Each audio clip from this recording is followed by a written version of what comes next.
ان اللہ اشتری من المؤمنین انفسہم واموالہم بان لہم الجنہ، بے شک اللہ تعالیٰ نے خرید لی ہیں مومنین کی جانیں اور مال جنت کے بدلے میں. سبحان اللہ. یعنی بدلے میں میں جنت دوں گا، ہاں اپنی جان بھی مجھے بیچ دو، اپنا مال بھی مجھے بیچ دو. کس کے عوض؟ جنت کے عوض.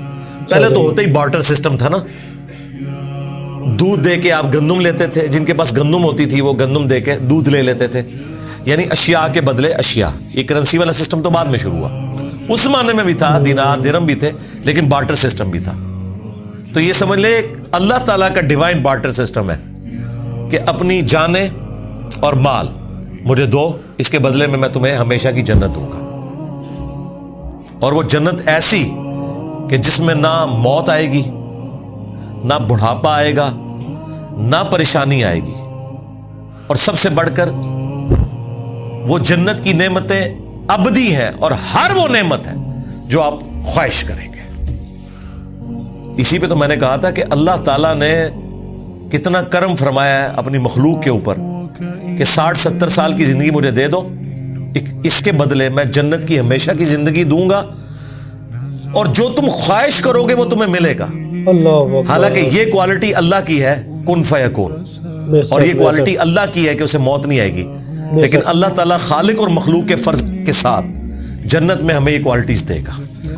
یہ وہ چیز ہے جو آپ کے دل میں اللہ سے محبت کا جذبہ پیدا کرتی ہے. ورنہ آپ جتنے اور کنسیپٹ رکھیں، الٹیمیٹلی اللہ کے ساتھ آپ کا ڈر کا رشتہ تو ڈیولپ ہوتا ہے، محبت کا نہیں ہوتا. کہ مجھے میری مرضی کے بغیر پیدا کر کے اتنی بڑی آزمائش میں ڈال دیا، اور پھر اتنا سخت حساب رکھا، اور الٹیمیٹلی جنت یا جہنم کا فیصلہ ہونے والا ہے، اتنی بڑی تکلیف میں مجھے کیوں ڈال دیا؟ تو ایسے خدا سے آپ ڈر تو سکتے ہیں، محبت نہیں کر سکتے. یہ تو تلوار اس نے لٹکا دی نا آپ کے اوپر کہ کر رہے ہیں مجبوراً. محبت کا جذبہ اس وقت پیدا ہوتا ہے کہ جب آپ یہ کانسیپٹ رکھیں کہ اکیلا اللہ ہمیشہ سے تھا، جسے موت نہیں آنی تھی، اس نے آپ کو بھی اپنے ساتھ شامل کر لیا، خالق اور مخلوق کے فرق کے ساتھ ہمیشہ کی زندگی دے کر، جس میں آپ کو بھی موت نہیں آئے گی، اور آپ بھی جو خواہش کریں گے وہ آپ کو ملے گا. آپ کی اپنی جنت ہوگی. اور بخاری مسلم میں آیا کہ جو سب سے آخر میں جہنم کا ہزاروں لاکھوں سال کا عذاب بھگت کے نکالا جائے گا نا، اسے بھی پلینٹ ارتھ سے 10 گنا بڑی جنت ملے گی. آپ تو 10 مرلے کے پلاٹ کو ترستے ہیں نا، سب سے آخری جو جنتی ہے نا، اور یہ آخری وہ ہے جس نے جہنم کا عذاب بھگت لیا لاکھوں سال کا. یہ آخری وہ نہیں ہے جو بغیر حساب و کتاب کے چلا جائے گا. اس کا تو آپ سوچ بھی نہیں سکتے اس کو کیا کچھ ملے گا. وہ تو ایلیٹ درجے کا مسلمان ہوگا نا. یہ وہ ہے جو اپنا عذاب بھگت کے جائے گا. اس کو بھی پلینٹ ارتھ سے 10 گنا بڑی جنت، جس کو فنا نہیں ہے. جو بخاری مسلم میں آیا کہ موت کو مینڈے کی شکل میں لا کے میدان محشر میں قتل کر دیا جائے گا. جنتی خوش ہوں گے کہ آج کے بعد ہمیں موت نہیں آئے گی، اور جہنمی غمناک ہو جائیں گے کہ ہمیں بھی موت نہیں آئے گی. جو قرآن میں سورہ الفرقان میں آیا، آج ایک موت نہیں ہزاروں موتیں مانگو لیکن تمہیں موت نہیں آئے گی. موت مانگیں گے وہ کہ اس تکلیف سے جان چھوٹ جائے، لیکن جان نہیں چھوٹے گی. اللہم اجرنا من النار، اللہم انا نسألک جنت الفردوس مع النبیین والصدیقین والشہداء والصالحین، آمین. تو اللہ تعالیٰ فرما رہا ہے کہ میں نے مومنین کی جانیں اور مال جنت کے بدلے میں خرید لی. یہ بیع میں نے کی ہے، بیع، با یا عین، تجارت، اسی سے یہ بیعت لفظ ہے. اپنے آپ کو بیچنا. انسان کے آگے کیسے اپنے آپ کو بیچ سکتا ہے؟ نبی علیہ السلام کے ساتھ بھی جو ہماری بیعت ہے وہ اللہ کی بیعت ہے. خلفائے راشدین کے ساتھ بھی جو بیعت ہے وہ اللہ کی بیعت ہے، اور وہ بھی پیری مریدی والی نہیں. حکومت وقت کے اعتبار سے خلیفہ کو مانا. دین کے معاملات میں تو آپ نے وہ بات ماننی ہے جو اس شخصیت کے اوپر نازل ہوئی ہے جس کی قبر مدینے میں ہے، صلی اللہ علیہ وآلہ وسلم. تو اللہ تعالیٰ فرما رہا ہے بے شک اللہ تعالیٰ نے مومنین کی جانیں اور مال خرید لیے ہیں جنت کے بدلے میں. یقاتلون فی سبیل اللہ، وہ اللہ کی راہ میں قتال کرتے ہیں، اور ظاہر سب سے بڑا کام آپ جو اللہ کے لیے کر سکتے ہیں وہ یہی ہے کہ اپنی جان ہتھیلی پہ رکھ کے میدان جنگ میں آ جائیں. سب سے قیمتی چیز تو جان ہے. فَيَقْتُلُونَ وَيُقْتَلُونَ، بس وہ اللہ کے حکم سے قتل بھی کرتے ہیں اللہ کے دشمنوں کو، اور خود بھی قتل ہو جاتے ہیں. ہمیشہ تو نہیں ہونا کہ آپ نے زندہ بچنا ہے. اور دیکھیں یہاں پہ انسانیت کا قتل ہو رہا ہے لیکن اللہ کے حکم سے ہو رہا ہے، اور اللہ تعالیٰ اسے فخریہ بیان فرما رہا ہے. ویسے تو ایک انسان کا بھی قتل ناحق پوری انسانیت کا قتل ہے جو سورۃ المائدہ میں آیا. اور اس میں مزے کی بات میں آپ کو بتاؤں، جان جو ہے نا یہ اللہ کی امانت ہے.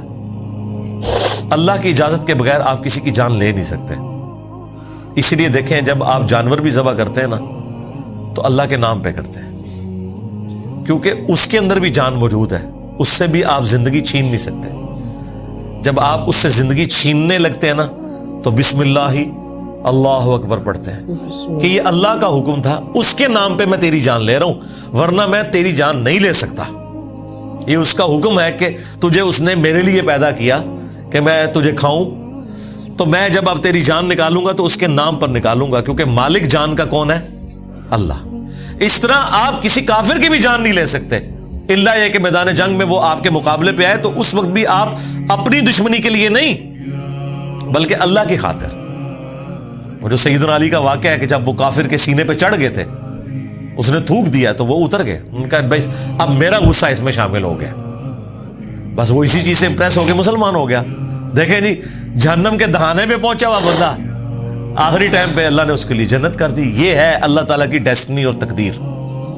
سبحان اللہ سبحان اللہ. تو اللہ تعالیٰ فرما رہے کہ اہل ایمان اللہ کی راہ میں قتال کرتے ہیں اور کافروں کو قتل بھی کرتے ہیں جہاں ضرورت ہے میدان جنگ میں، اور خود بھی قتل ہوتے ہیں. وعدن علیہ حقا فی التوراۃ والانجیل والقرآن، اور یہ وہ وعدہ ہے جو اللہ تعالیٰ نے سچا وعدہ کیا تھا پختہ، تورات میں بھی یعنی اولڈ ٹیسٹمنٹ میں، انجیل نیو ٹیسٹمنٹ میں، اور قرآن میں بھی.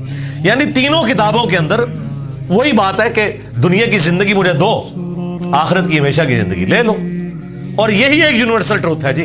ہاں جو اللہ تعالیٰ نے سورۃ الاعلیٰ کے اینڈ پہ بھی فرمایا نا، قد افلح من تزکا وذکر اسم ربہ فصلی بل تؤثرون الحیاۃ الدنیا والآخرۃ خیر وابقی. تمہارا اصل مرض یہ ہے کہ تم دنیا کی زندگی کو ترجیح دیتے ہو جبکہ آخرت بہتر بھی ہے اور ہمیشہ رہنے والی. ان ھذا لفی الصحف الاولی، یہی ایک یونیورسل ٹروتھ، یہی ایک کانٹے کی بات تھی جو اگلے سارے صحیفوں میں تھی. صحف ابراہیم و موسیٰ، چاہے وہ ابراہیم علیہ السلام کے آسمانی صحائف ہوں چاہے موسیٰ علیہ السلام کے، ایک ہی کانٹے کی بات تھی. یہاں پہ بھی آ گیا کہ یہ اللہ کا وعدہ ہے کہ جو اپنی جان اور مال اللہ کے لیے خرچ کرے گا اللہ اسے جنت دے گا. یہ اللہ تعالیٰ نے بیعت کی ہوئی ہے مومنین کے ساتھ. وَمَنْ أَوْفَى بِعَهْدِهِ مِنَ اللَّهِ، اللہ اکبر. اور کون زیادہ پورا کرنے والا ہے اپنے وعدے کو اللہ سے بڑھ کر.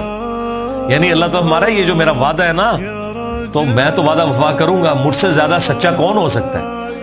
دنیا میں یہ ہو جاتا ہے کہ آپ کبھی محنت بھی کرتے ہیں نا، رزلٹ آپ کے خلاف آتا ہے کیونکہ اللہ کو کچھ اور منظور ہوتا ہے.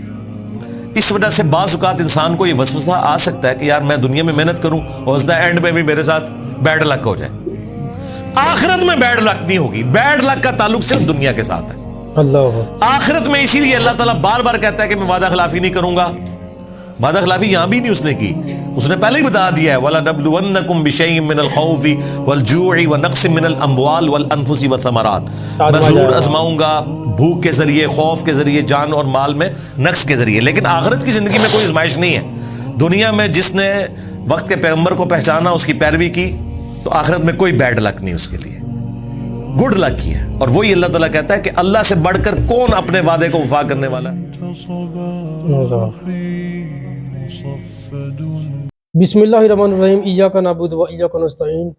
ہیلو گائز، السلام علیکم ورحمۃ اللہ وبرکاتہ. Welcome back to my channel guys. I hope آپ کو ویڈیو بہت بے حد زیادہ پسند آئی ہوگی، اور اگر آپ کو پسند آئی ہو گائز ایک لائک اور سبسکرائب کر سکتے ہو.